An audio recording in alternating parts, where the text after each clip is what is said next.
when it comes to the evil of the mind, I think that people who may be racist or maybe how to say it um, uh, may have some misunderstanding of stuff. They aren't always necessarily evil. I do think that it's the same thing with criminals too. Sure, the people do rape and murder are obviously evil, obviously, but basically, how to say this? It kind of depends on your intentions. For example, some do chaotic things like crime, probably, or some really bad things. I mean, crime, I guess, can be evil if it's done for vicious things, but let's say that there's some two different forms of crimes. I think there is some kind of crime where you do on legal basis. I mean, it can be legal, but it doesn't always make it right. So, for example, let's say you kind of use a cheating system to kind of gain leverage. Just to use an example here, the whole trickle down economics, or maybe that's a definition used by people in that country. But the idea, for example, is that Ronald Reagan was talking about how if you give money to the rich, then it will be better for society, but and they will create more jobs. But that's really not really how it works. One example is in Norway. I don't know why people voted for the right, but basically it works more like you get rich people in power, and what they do is they help themselves out. They don't help actual people in society, because they tend to sell out more their interests to foreign investors. So it's not like they help on a national basis, but or making more jobs. It's more like they're actually more helping themselves. So basically, so when you say that, so basically, crime is how to say it. I mean, I'm not condoning crime. I do think it's more for some kind of a desperation thing, and I do think you actually are ruining for people's life by doing crime. But you can see what I mean is that there's some legal form of what you can consider a criminal activity, and then there is the more what's that word called, a vigilante form of crime. In the end, if your intention isn't to hurt people, then you aren't really a bad criminal, at least in definition, at least. So there's some morality to what defines a criminal. Um, and also, I guess I can talk about racism. I don't really think racists are all evil, because there is some two types of racism. There is this evil intention of the more scumbag version, which is you have such a foster of hatred of some certain people or group that you kind of just want to basically you just want to take it out in the chaotic terms, which is why I think that Dr. Jekyll and Mr. Hyde is a good morality of what considers good and what considers evil in terms of the human psychology of the inner evil versus the outer goodness. Um, but my point is, for example, I do think Final Fantasy X has a good thing with Vakka.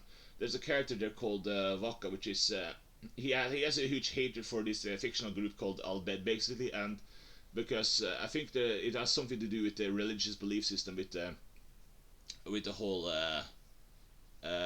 he's kind of anti-technology, or think that it kind of hurts people, and there's a group called there's the other group that uses technology, and so he has some huge hatred for those groups. But the thing is, he isn't a bad guy, and that's the thing is.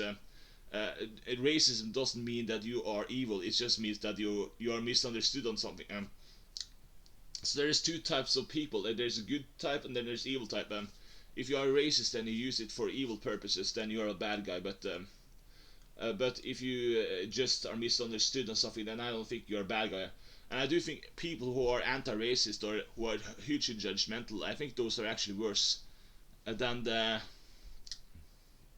basically than the because there's a separation here between actual intentional evil versus the misunderstood type. So, but I do think it's kind of easy to understand those differences. But yeah,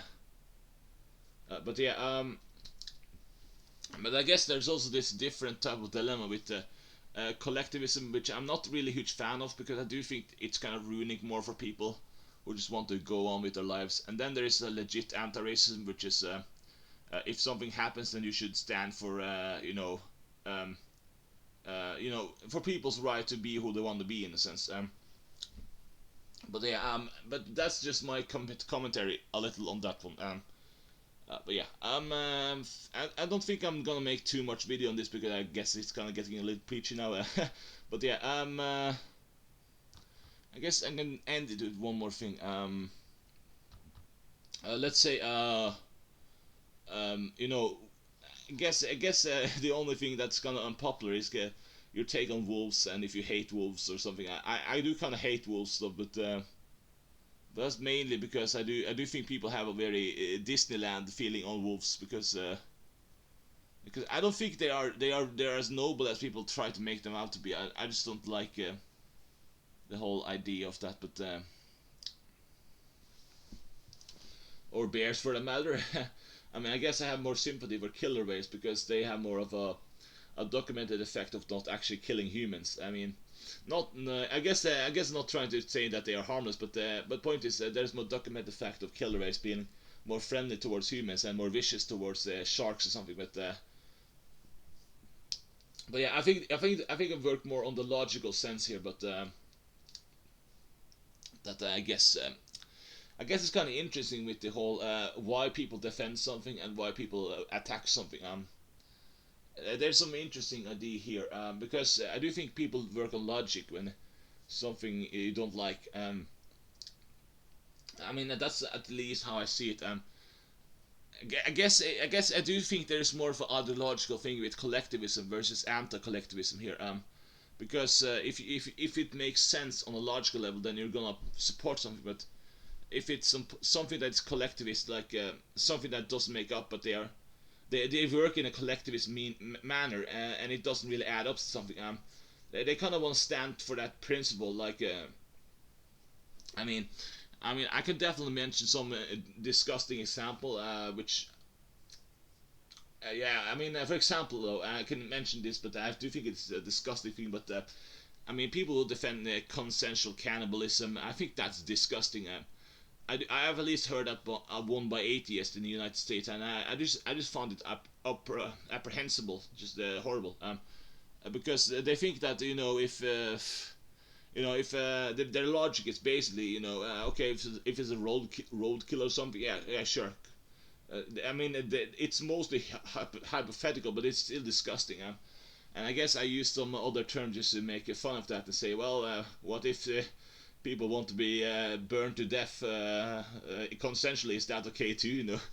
But I'm basically just making fun of that though. But that's the interesting dilemma. I think collectivism is kind of the culture that I do think it's mostly on the liberal side of left-wing culture.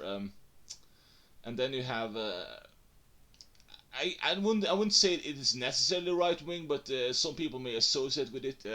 But I do think it's more collectivism versus anti-collectivism, and that people who are just more sheep to collectivism, because I do think they kind of want to belong in a group where they kind of don't want to be, you kind of maybe that's why they sympathize with wolves too, because I mean wolves are kind of seen as the outcast and the evil, thing, because they kind of are, because they kind of attack sheep and flock, and it's not like you want to be alone with a pack of wolves in woods or something.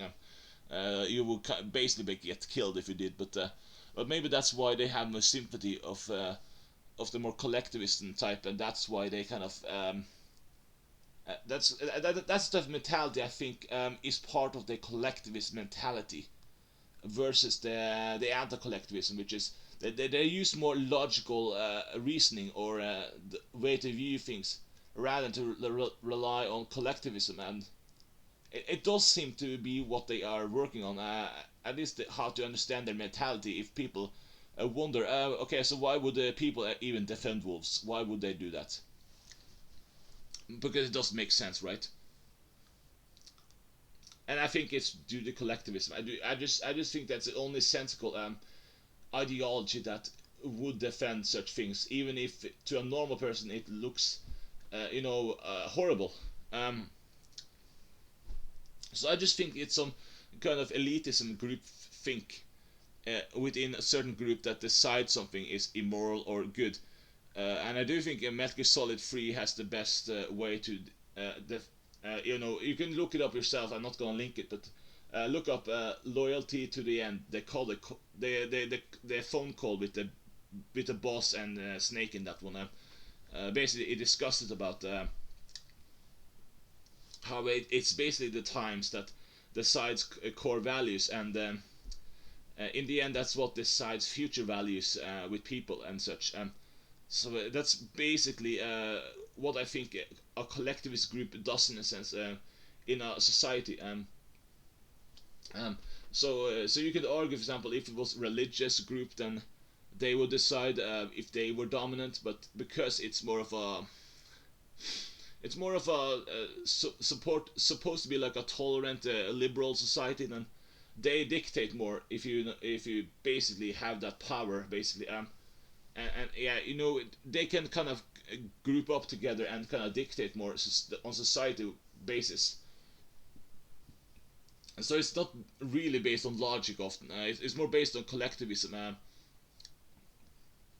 So that may be why logical thinkers are considered conservative, because they don't really agree with collectivism mentality of it. So yeah, I just think it's more of a infighting thing with collectivism versus anti-collectivism, and I'm in general I don't feel like I can understand collectivists, because I do think it's just a way of shutting your brain to something that doesn't make sense, and I guess it's more about belonging, and it's basically about it is about tolerance, but it's more about some groupthink tolerance. It's not about I guess I can't understand their mentality when it doesn't add up to something. I mean, maybe in their mind they think they're creating peace by trying to be tolerant even if it can be dangerous. But yeah, I just think it's kind of a moral dilemma on that one.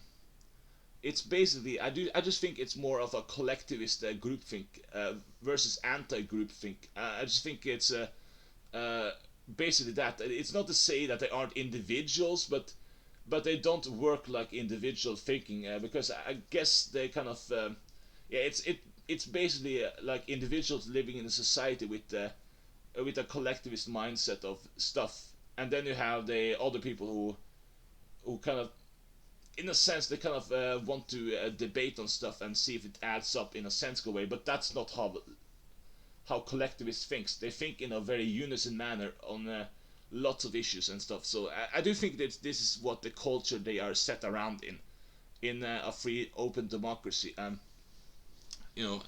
ironic as that may sound, actually. But yeah, what do you want to talk about? Feel free to talk about lots of stuff, and I think that's all I have to say really. I think this, yeah, I do think we got a lot of stuff talked about here. Yeah, but thank you for listening to this video, and bye.